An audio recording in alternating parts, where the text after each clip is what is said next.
The Pearl of the Soul of the World by Meredith Ann Pierce. 8. Rime and Shadow. Ariel's heart leapt at the ancient lady's words. Now at last she was to learn the riddle's end. Almost eagerly she reached for the sword that the other had given her. Its strange sorcerous feel alarmed her still. But she did as Ravenna bade, belting the long blade's girdle about her waist. She trusted the dark lady completely. Ravenna nodded. Now say me the rhyme. One hand on the sword belt, the other going to touch the pearl upon her brow, Ariel closed her eyes and began, on Avarick's white plain. She recited until she came to the final lines. The witch of Westernice's hag overthrown. Then she halted. That was all she knew. Without opening her eyes, she sensed the ancient lady's smile. You know most of it, then. Good. Here is the rest. Whereafter shall commence such a cruel, sorcerous war, to wrest recompense for a land leaguered sore, with a broadsword bright burning, a shadow she broke off. Abruptly she broke off.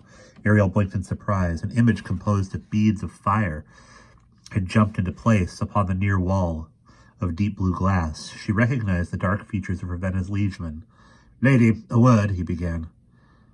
Melchior, exclaimed the ancient lady softly. Ariel sensed her dismay. I bade that we not be disturbed. Forgive me, my liege. The Duros insist. He halted short, his gaze glancing beyond her to Ariel. She's awakened, he murmured in surprise. You said you would send for me when she revived.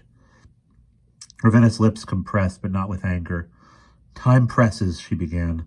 The dark man's eyes widened suddenly. And you've given her the sword. You swore that you would not until... She shook her head. I thought to spare you. No! Melchior cried. Lady, hold off. Hold off until I come. His image vanished. Ravenna whirled. Haste, child, she said urgently. I had hoped to accomplish this while Melchior was yet occupied with your companions, but he will be here in another moment. Quickly, draw the sword. Ariel stared at the ancient lady. Am I to defend you against your liegeman? She stammered. The dusky lady hurriedly shook her head. No, I would not ask that of you, nor would I wish any harm to come to Melchior, but we must lose no time. Unsheath the glaive. Ariel did so. The blade leapt from the scabbard almost without her will. The misty fire along it burned and whispered. Hold it up before you, Ravenna bade.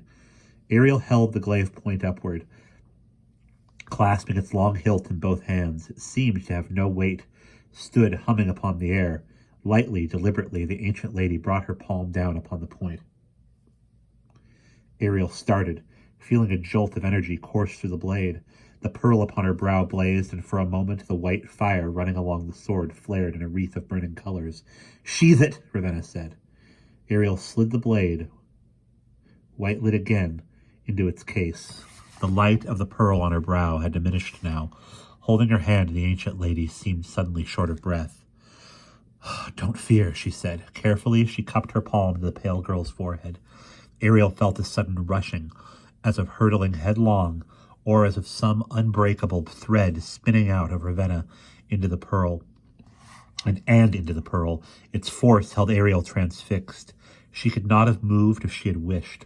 Only snatches reached her mind, of strange magics, indescribable sorceries, the woven patterns of all living things, all winding themselves away, unreadable, in the jewel's depths. Already the thread had begun to dwindle and slacken. Ariel felt a charge in the air. Ariel felt a charge of air. As, all at once, the wall behind Ravenna parted, and her liegeman dashed through. Stop! She cried. Lady, stop! Gently the ancient took her palm from the pale girl's brow. Peace, Melchior. Or stop, he cried. Lady, stop! Gently the ancient took her palm from the pale girl's brow. Peace, Melchior, she whispered, turning. It's done. Her voice was hollow, her face gone ashen beneath the dusky color of her skin. The dark man started forward with a cry, and the ancient lady sagged into his arms. Ariel bit back a gasp as she watched Ravenna's liegeman support her to the black glass floor. The ancient lady was dying, Ariel realized in horror. The pearl, blazing now, enabled her to feel some echo, as beneath her own breastbone, of the other's heart. now guttering like a spent lamp's flame. Lady, lady, what have you done? She cried, falling to her knees beside her and Melchior. Ravenna lay supine in the dark man's arms. She gazed at Ariel softly. With great effort she spoke. Child, have you not understood? A word I have said. All myself, all that I have gathered, I have placed into that jewel. You must bear it to the world's heir, to my daughter. Destroy Orioncor's army, Ravenna breathed, and put the pearl into her hand. A grimace swept over the ancient's face. Melchior's grip upon her tightened. No, lady, he implored her. Don't leave me. Wearily, she turned to him, touching his cheek. Had I another choice? But we both know I must. Her eyes drifted closed. Her hand upon the other's cheek slid to the floor. No breath now stirred the ancient lady's breast. No pulse moved in her veins. Ravenna is dead, thought Ariel, stunned. How could that be? She shook her head, her thoughts disjointed. Soon she will be turning into ash. Then, no.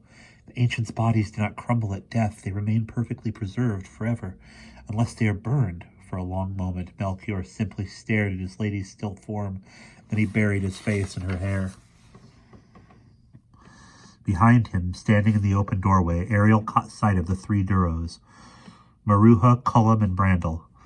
The Duro woman looked as fit as the other two now, well recovered from her wound. The three of them hung back, as if in reverence turned to dismay. Maruha's face was wide-eyed, Cullum's ashen and grim. Brandel looked as though he too might weep. Shaking, Ariel rose. The pearl upon her brow burned heatless white.